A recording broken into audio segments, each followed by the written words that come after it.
So it's my pleasure this evening to invite Stephen to come up and take our pulpit. Of course, we're in the middle of Mental Health Awareness Month, and so I've been really looking forward to you sharing with us this evening, Stephen. Thank you.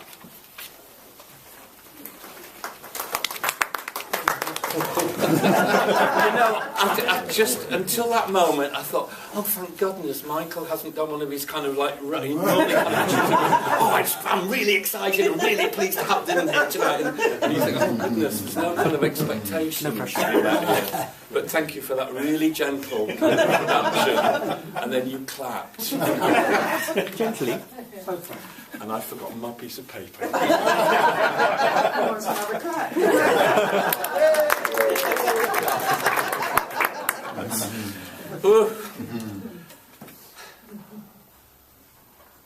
Yeah. Some of my favourite words from Scripture come in Luke in chapter 4, and it's the words that go, "When he was at the table with them, he took bread, gave thanks, broke it, and began to give it to them. And then their eyes were opened, and they recognised him." So I think I'm going to be breaking bread tonight. Yeah. So I pray that my words are blessed with clarity, blessed with brevity, and blessed with honesty.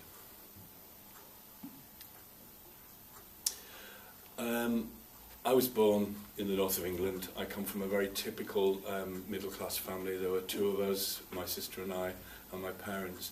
And I have very few memories of my childhood before I was 7. I couldn't tell you even if it was a happy childhood or a sad or a traumatic childhood. I have no sense of what my childhood was like before I was 7. At the age of 7, I became quite ill and was hospitalised for a few months. And then after I was discharged, which was a horrible experience, but after I was discharged from hospital, a year later, I was sent to boarding school. As an 8-year-old, I was sent to boarding school. At the time, I didn't have any sense of... I didn't really understand why, what was going on. I was told, this is for my own good. We love you. This is for your own good. Off you go. Looking back, I have much more, seeing it in the context of my life, I have a much clearer idea of what that experience might have done for me. I think and I believe that what that experience did for me gave me a very confused understanding of what love might mean. So I've got my family are telling me, my parents are saying to me, we love you, now go, now leave. And it's like, if you love me, why are you sending me away? And so what I believe happened in that moment was that it planted the seed that somehow I believed there was something wrong with me, possibly. Because how else could I make sense of this? If I was that loved, why would they send me away?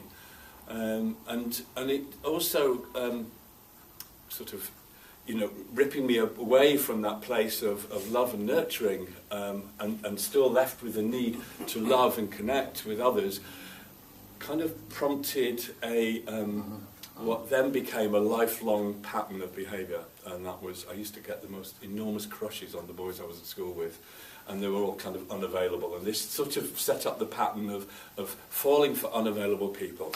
Yeah. And in doing that, that reinforced the feelings that somehow I wasn't okay. Because the evidence would back it up that I would fall for unavailable people. They didn't want to know me, so it kind of confirmed that there was maybe that sort of cycle that I was stuck on. So I had this kind of feeling that somehow there was something wrong with me, and I didn't quite fit in with the world, and I didn't quite understand how the world worked. I always had that sense that other people knew how life worked. I never quite understood it. It's like they got the rule book, I didn't. That was the kind of sense. I wouldn't have been able to put that into words for you. At the time, all I would have been able to, if I was able to articulate it in any way, I would have been able to sort of maybe say, I kind of have two moods. I either feel good or I feel bad, or I feel sad a lot of the time. But there was no real ability to be able to articulate what was going on within me. And so I had this desperate need to fit in and belong, try and have a sense of belonging. And when I was 17, there was a free concert in Hyde Park that was given by the Rolling Stones after Brian Jones died. It was quite a famous concert, and a friend of mine and I, we managed to blag our way off school and go down to London and go to this concert. And I remember wandering around. So I was probably 16, I think, and remember wandering around this concert, trying to look as stoned as I could, as out of it as I could, because I wanted to be cool and I wanted to fit in with people. I think I may have had a drink, had some gin at that point in my life, but it was about the only substance I hadn't done things like sniffing glue and stuff that some of the other people I was at school with were doing. So I wandered around and I was desperate to, so I was kind of wandering around with this half sort of hooded eyes and trying to kind of just wanting to fit in. And then I managed to say that without feeling too embarrassed. It's funny because most of the time if I ever tell anybody that story I feel really embarrassed.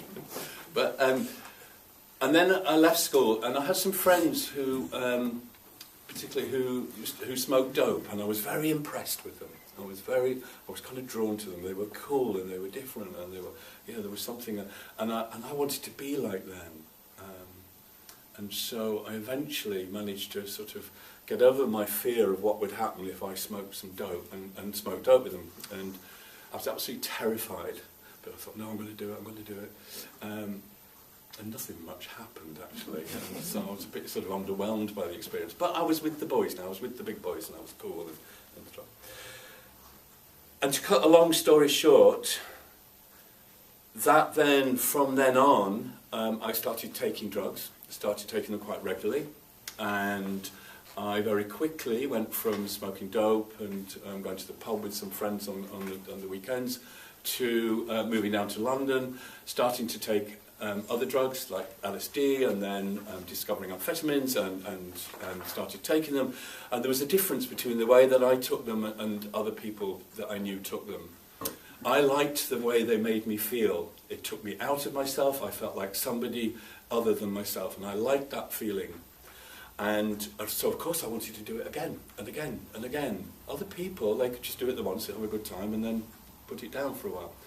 I wasn't like that. And so consequently, after a couple of years, I found myself in quite a mess. I started off particularly with amphetamines, and they gave me a sense of confidence and well-being, and I could do things, and it was great. I could talk to people in ways that I thought were intelligent and engaged, but that very quickly changed, where I became paranoid and couldn't even string two words together. And within that also began the pattern of trying to commit suicide. And there were several attempts throughout my life, and I've talked about this the last time I was up here. I talked about the last experience I had in a slightly different context. This is in the wider context of my life. But there was something about that sense of not feeling okay in the world, feeling kind of different, separate than, that was a source of pain. And so, of course, when I found substances that helped me feel better about that helped kind of medicate that sense, of course I started doing it, and started doing it again and again and again. I became a heroin addict. I was a heroin addict for several years. With this really does feel like confession corner here now. It's kind of like, I spent a year in Wormwood Scrubs in prison. It's kind of really hard to believe. It was a long time ago that now. Because although I liked the effects of the substances and the drugs I was taking, I was terrible at the lifestyle. I was I would not make a good criminal. I was useless. It was my first attempt at trying to sort of do criminal acts, and I was busted as I left the gate. It was great. I was pleased. I mean, in hindsight, reflection, it did me a favour. But it was an interesting year because I was locked up with all these unavailable men. Who actually became available. And it was like, so my experience at moments. So my experience in in boarding school stood me in great stead. Because you were watched all the time. You were kind of like, there was very little privacy, so you had to be very creative about finding your private moments. And it was, anyway, so, so there was a kind of upside to that year, that experience. But this part of me wants to say, God, if I went back, if it happened again, it would be a very different experience this time. And so it went on. And then for many years, because I wasn't using heroin, I was using other drugs, but mainly alcohol. I didn't think I was an addict. I didn't think I had a problem. But I would hold a job down. I would keep a job down. I'd pay some of the bills, not all of them, but I'd pay, and so somehow on the surface it didn't look like I had too much of a problem. But often I would come back to that place of feeling bereft, of feeling just totally desolate in my life and in myself. And again, the prospect of the idea of committing suicide will come up again, because it was a solution to living in this painful place. This would relieve me of the pain that I was in. This is what I told myself at the time. So I would get into these kind of troughs of melancholia and would stay there, and there was a great sadness with that, and a heaviness, and a greyness, and a fog with that. And so of course, when the thought of suicide made sense in that context to me. And again, I have to say, oh blimey, I am so grateful that I did not succeed in any of those attempts. I really am. At the time, I wasn't that pleased about it, but oh goodness, I came to that place. And so it went on. My life in various different forms. I tried to kind of make life work, to live life using trying to find the right kind of combination of substances that would allow me to function in the world and feel okay about who I was in the world, in myself. And I look back now, and to me it was years of I see them as I was sleepwalking through my life. I also now see that they were my years in the desert, if you like. They were my desert years. And it was like that until I finally made the turn for home. Turn to God and to myself. Coming home to myself.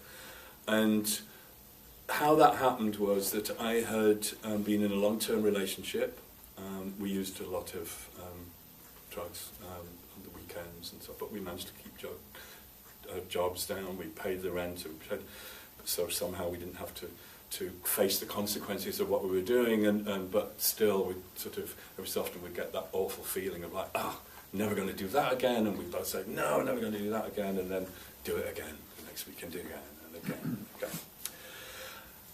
The relationship fell apart. My partner's use of crystal meth escalated, and I wasn't following him in that, and I noticed a kind of a return of that sense of melancholy, that real kind of like, just a deadness, a heaviness that sort of seeped in all the edges, and just kind of, I felt it kind of coming back, and I thought, this is familiar. When I've felt like this in the past, this has taken me to suicide, and I do not want to go there again. So already some sense of survival had started to wake up in me. And so I found myself going to see a therapist who lived in my neighbourhood, and who was recommended to me through somebody, and went to see him, and from the very first session I went into his office, my life changed. Something just changed, just like that. Yep, absolutely, kind of turned. So if I'm ever doing one of those workshops or any sort of engagement group where you're asked to sort of name who are the heroes in your life, the most influential people in your life, I always name this man. His name was John Gosling. Oh, what a man. And simply all he'd done was he had validated my experience and my feelings. He had seen me, he understood me, and I felt, and in that, I felt okay. And he wasn't telling me to never come here again, he wasn't telling me what a terrible person I was. I did that enough for myself. And so consequently, he would make suggestions to me from time to time.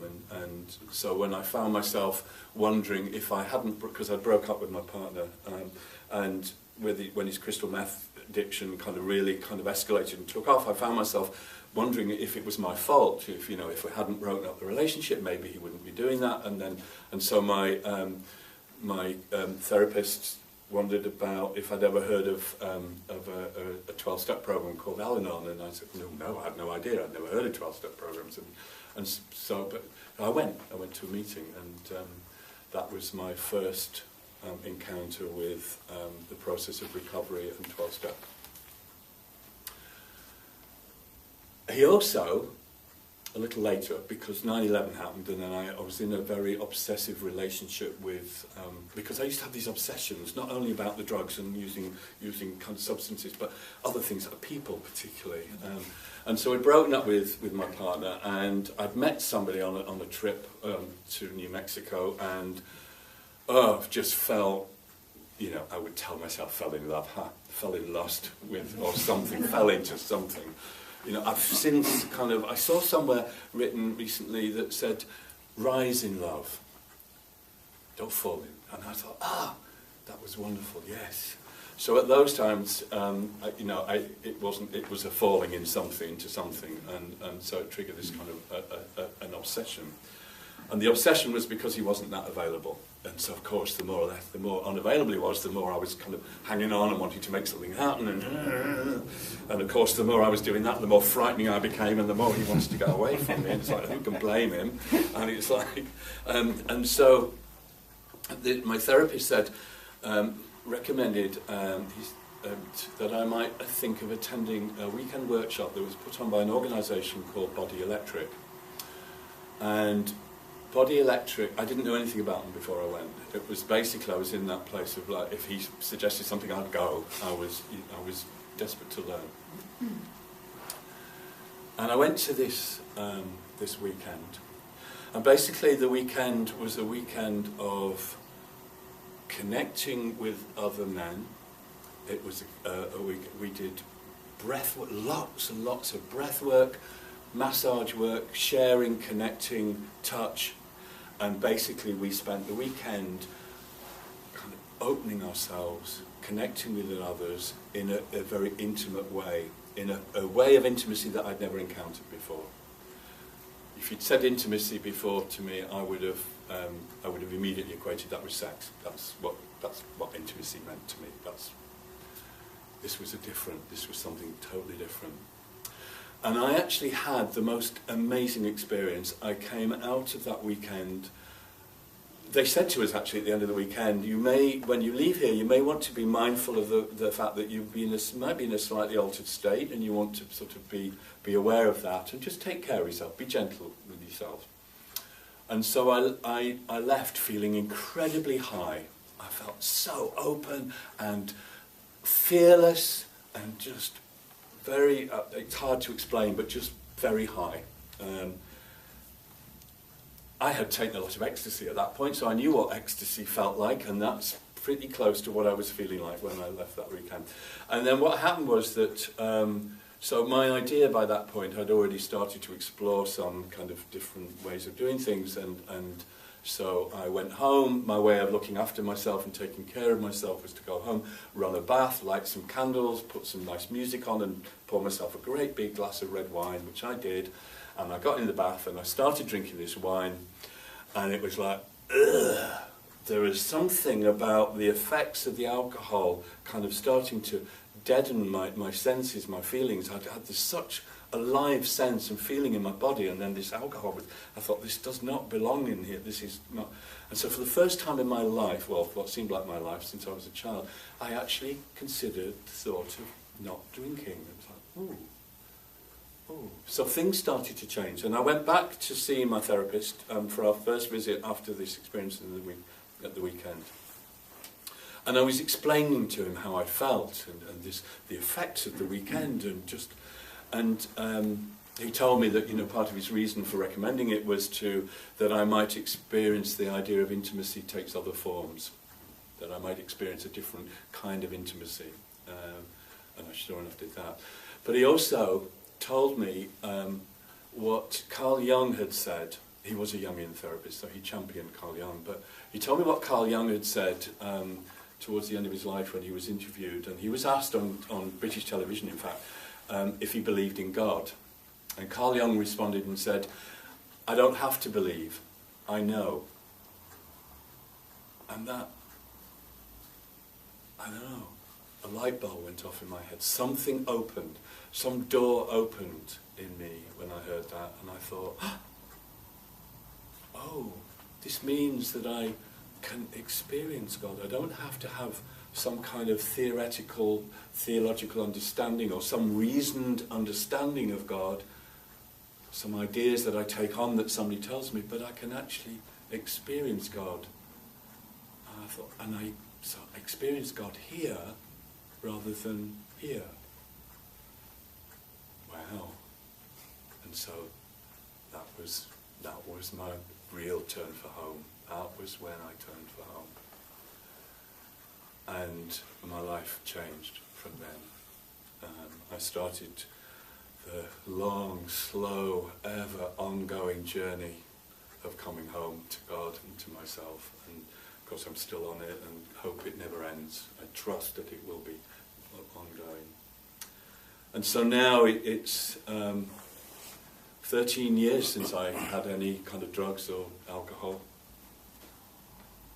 And what I've discovered is that in doing that, in the relationship that I have with God,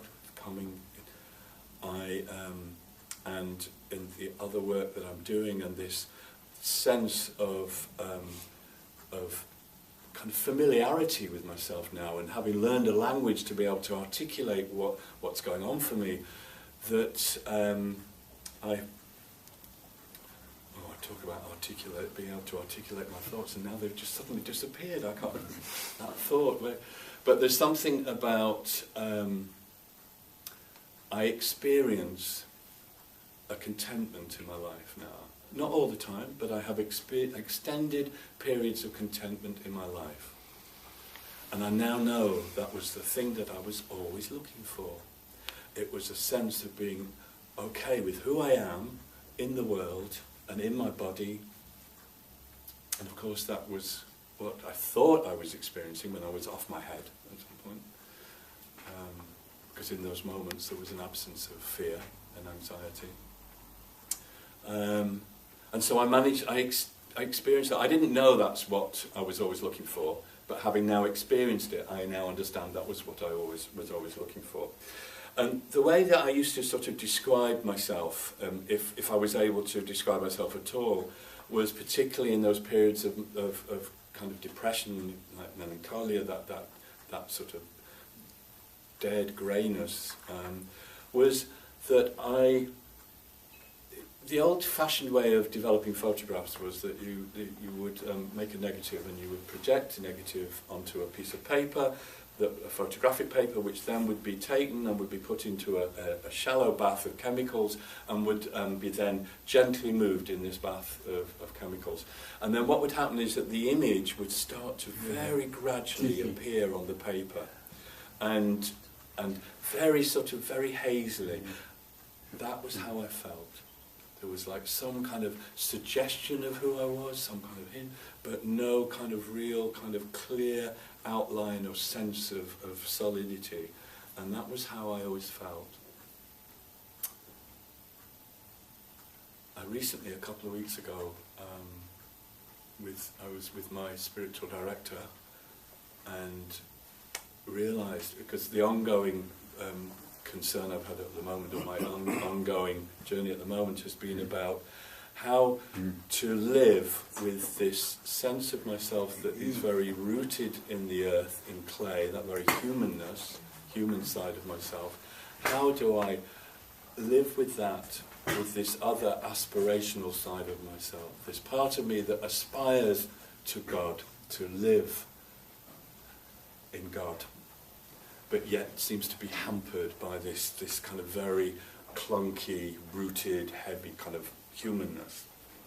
Because I thought it was like, this was good, that was not so good. And actually the truth I've learned is that they're both good, they are loved in both, and this is my job, this is my work, this is to live in both.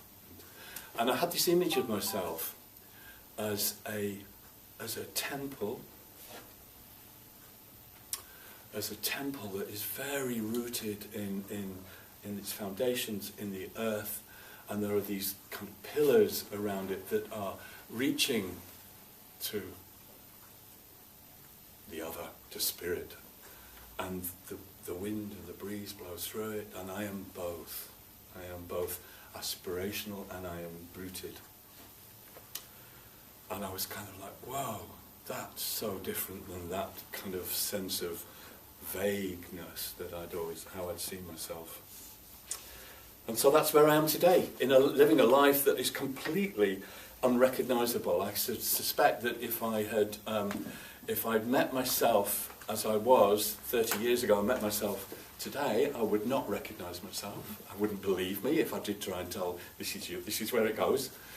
I would certainly say, oh, just hang in there, it gets better.